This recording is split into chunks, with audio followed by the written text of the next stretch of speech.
Is it waterproof or is it not waterproof?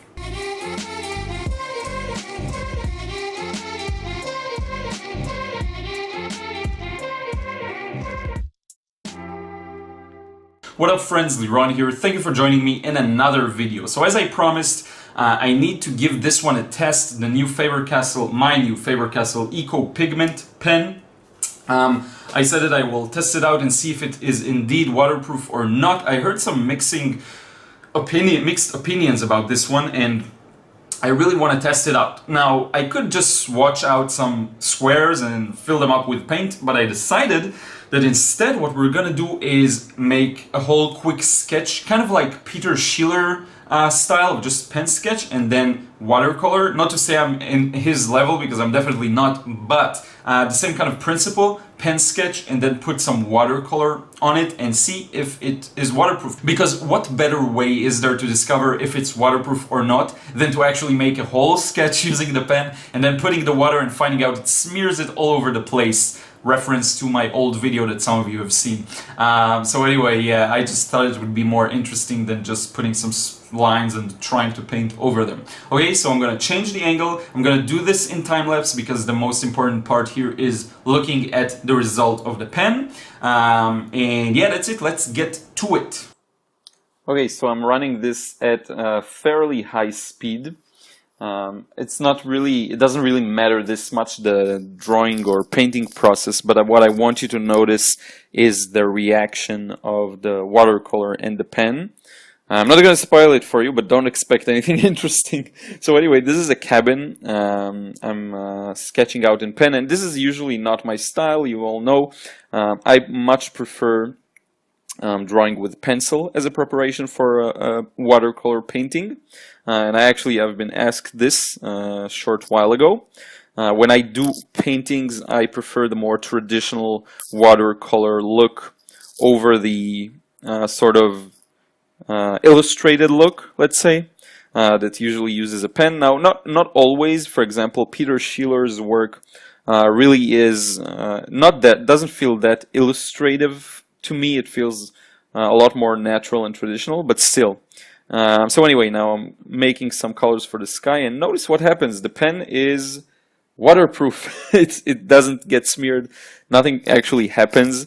So I'm really impressed with it. I mixed some French ultramarine, added some quinacridone rose for the sky, and you can see it just works. And for the sea, I added some phthalo blue, just a little bit of it, and I'm just using some yellow for the sand. This cabin here in sort of a tropical setting, doing some wet in wet there, and now I'm starting to put in the darks and the trees. So now usually if the initial wash didn't smear anything, then it's probably gonna be okay, because now the paint there's much more pigment than water, so the ratio is different, and now it's much less likely to influence the pen. I do want to mention that I'm using cold pressed paper. I believe this one is Arche, or it could be Saunders Waterford.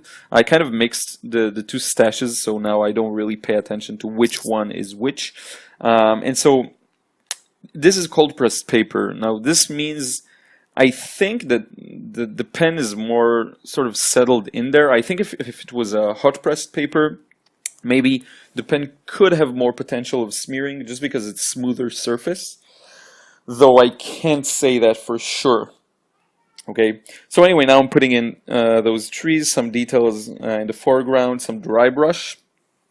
The pen, the Faber-Castell Ecco Pigment, really looks like it can withstand all of the paint I'm using.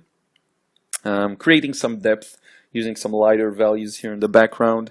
And I'm really happy, I'm really excited, because it means this pen will be great for me if I do choose occasionally to start some works using pen and not pencil, or maybe if I want to just do like quick sort of urban sketches of use. This is actually a weak point of mine. It's not like something I necessarily dislike. I'm just not very good at achieving the look I want using pen and watercolor. It's just something that I couldn't get to work for me yet. So anyway, maybe I will start doing this with quick sketches because it looks like this will be a good choice for that type of thing.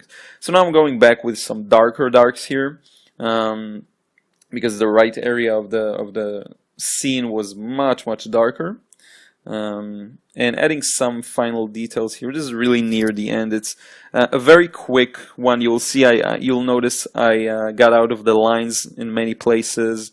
I kind of messed it up, but it was really meant as a demonstration, just to see how this will work together. So this is the final result. So friends, I hope you enjoyed this. This one here is the final result. I think it is pretty safe to say that this pen is waterproof. I did again try it on a cold pressed paper, so which is risky for the pen too, by the way, because it's really rough for it. So I probably shortened its lifespan in at least like a week, but whatever. So yeah, it's cold pressed. It's a little more forgiving maybe. It could be interesting to try it out on hot press or just smoother paper, but I think the result is the same.